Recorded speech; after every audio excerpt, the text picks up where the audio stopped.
नमस्कार, मैं सुवर्णा। आप देख रहे हैं न्याय टीवी। आज हम चर्चा करने जा रहे हैं वक्फ बोर्ड के नए बिल के बारे में जो संसद में पेश होने जा रही है। आखिर वक्फ बोर्ड होता क्या है? वक्फ कोई भी चल या अचल संपत्ति हो सकती है जिसे इस्लाम को मानने वाला कोई भी व्यक्ति धार्मिक कार्यों के लिए दान कर सकता है। इस दान की हुई संपत्ति का कोई भी मालिक नहीं होता है। दान की हुई इस संपत्ति का मालिक अल्लाह को माना जाता है, लेकिन उसे संचालित करने के लिए कुछ संस्थान बनाए गए हैं। वक्फ कैसे किया जा सकता है? वक्फ करने के अलग अलग तरीके हो सकते हैं।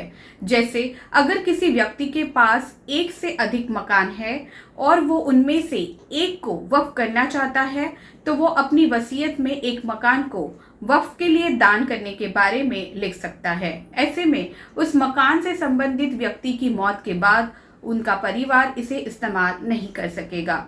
उसे वक्फ की संपत्ति का संचालन करने वाली संस्था आगे सामाजिक कार्य में इस्तेमाल करेगी। इसी तरह शेयर से लेकर घर, मकान, किताब से लेकर कैश तक वक्फ किया जा सकता है।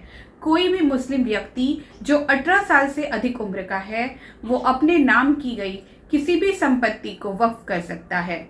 वक्फ की गई संपत्ति पर उनका परिवार या कोई दूसरा शख्स दावा नहीं कर सकता है। वक्फ की संपत्ति का संचालन करने के लिए वक्फ बोर्ड होते हैं। ये स्थानीय और राज्य स्तर पर बने होते हैं।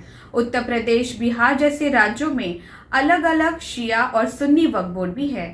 राज्य स्तर पर बने वक्फ बोर्ड इन वक्फ की संपत्ति का ध्यान रखते हैं। संपत्तियों के रखरखाव, उनसे आने वाली आय आदि का ध्यान रखा जाता है। केंद्रीय स्तर पर सेंट्रल वक्फ काउंसिल राज्यों के वक्फ बोर्ड को दिशा निर्देश देने का काम करती है। देश भर में बने कब्रिस्तान वक्फ भूमि का हिस्सा होते हैं। देश के सभी कब्रिस्तान का रखरखाव वक्फ ही करती है। देश भर में करीब 30 स्थापित संगठन हैं जो उस राज्य या केंद्र शासित प्रदेश में वक्फ संपत्तियों का प्रबंधन करते हैं। इन्हीं संगठनों को वक्फ बोर्ड के नाम से जाना जाता है। भारत में 30 वक्फ बोर्ड हैं, जिनमें से अधिकांश के मुख्यालय राज्यों की राजधानी में हैं। मोदी सरकार वक्फ बोर्ड के कानून में बदलाव क्यों कर रही है? सुप्रीम कोर्ट के वकील विराग गुप्ता बताते हैं कि मोदी सरकार वक्फ बोर्ड एक्ट में करीब 40 बदलाव करना चाहती है। सरकार इस कानून में इन 5 वजहों से बदलाव करना चाहती है। पहला, वक्फ बोर्ड में गैर मुस्लिमों की एंट्री। वक्फ बोर्ड में अब 2 सदस्य गैर मुस्लिम होंगे। इतना ही नहीं, बोर्ड के सीईओ भी गैर मुस्लिम हो सकते हैं।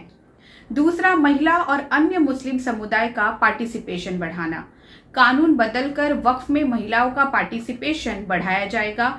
सेक्शन 9 और 14 में बदलाव करके केंद्रीय वक्फ परिषद में 2 महिलाओं को शामिल करने का प्रस्ताव है। इसके अलावा नए बिल में बोहरा और आगा खानी मुस्लिमों के लिए अलग से वक्फ बोर्ड बनाए जाने की भी बात कही गई है। बोर्ड पर सरकार का कंट्रोल बढ़ाना। भारत सरकार कानून बदलकर वक्फ बोर्ड की संपत्ति पर कंट्रोल बढ़ाएगी। वक्फ बोर्ड के मैनेजमेंट में गैर मुस्लिम एक्सपर्ट्स को शामिल करने और सरकारी अधिकारियों से वक्फ के ऑडिट कराने से वक्फ के पैसे और संपत्ति का हिसाब किताब ट्रांसपेरेंट होगा। केंद्र सरकार अब सीएजी के जरिए वक्फ की संपत्ति का ऑडिट करा सकेगी। चौथा, जिला मैजिस्ट्रेट के ऑफिस में रजिस्ट्रेशन। कानूनी बदलाव के लिए सरकार ने जस्टिस सच्चर आयोग और के रहमान खान की अध्यक्षता वाली संसद की संयुक्त कमेटी की सिफारिशों का हवाला दिया है। इसके मुताबिक राज्य और केंद्र सरकार वक्फ संपत्तियों में दखल नहीं दे सकती है, लेकिन कानून में बदलाव के बाद वक्फ बोर्ड को अपनी संपत्ति जिला मैजिस्ट्रेट के दफ्तर में रजिस्टर्ड करानी होगी, ताकि संपत्ति के मालिकाना हक की जांच हो सके। नए बिल के पास होने पर इन संपत्तियों और उसके राजस्व की जांच जिला मैजिस्ट्रेट कर सकेंगे। सरकार का मानना है कि वक्फ जमीनों का जिला मुख्यालयों के राजस्व विभाग में रजिस्टर्ड कराने और कंप्यूटर में रिकॉर्ड बनाने से ट्रांसपेरेंसी आएगी। न्याय के लिए अदालत जाने का मौका मिलेगा। मोदी सरकार के नए बिल के मुताबिक वक्फ ट्रिब्यूनल में अब 2 सदस्य होंगे। ट्रिब्यूनल के फैसले को 90 दिनों के अंदर हाईकोर्ट में चुनौती दी जा सकती है। अभी सबसे बड़ी चुनौती है कि अगर किसी जमीन को वक्फ ने अपना बताया तो उस जमीन पर दावा करने वाले दूसरे पक्ष की ये जिम्मेदारी है कि वो ये साबित करे कि ये जमीन उसकी है। मतलब बर्डन ऑफ प्रूफ वक्फ के दावे का विरोध करने वाले व्यक्ति पर होता है। सरकार नए बिल में इस समस्या का भी समाधान कर रही है। संसद में भाजपा का बहुमत है तो नया वक्फ बोर्ड बिल पास होना ही है, लेकिन हंगामे के बीच ये पास होगा। उत्तर प्रदेश के मुख्यमंत्री योगी आदित्यनाथ का कहना है हर अच्छे काम का विरोध होता है। इसी तरह वक्फ संशोधन विधेयक पर भी हंगामा हो रहा है। जो लोग इस मुद्दे पर हंगामा कर रहे हैं, मैं उनसे पूछना चाहता हूं कि क्या वक्फ बोर्ड ने मुसलमानों का भी कोई कल्याण किया है? वक्फ सरकारी संपत्ति पर जबरन कब्जा करने का माध्यम बन गया है।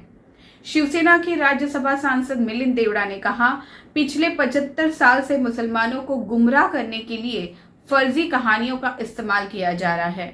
आम मुसलमान तुष्टीकरण नहीं चाहते, वे सशक्तिकरण चाहते हैं। वक्फ बिल से सबसे ज्यादा फायदा मुसलमानों को होगा। AIMIM प्रमुख असुद्दीन ओवैसी ने वक्फ संशोधन बिल को वक्फ बर्बाद बिल कहा है। उन्होंने आरोप लगाया कि सरकार का एकमात्र मकसद मुसलमानों से नफरत फैलाना और हिंदुत्व की विचारधारा लागू करना है। ओवैसी ने चंद्रबाबू नायडू से अपील की है कि उन्हें सोच समझकर फैसला लेना चाहिए कि वे क्या करवाना चाहते हैं।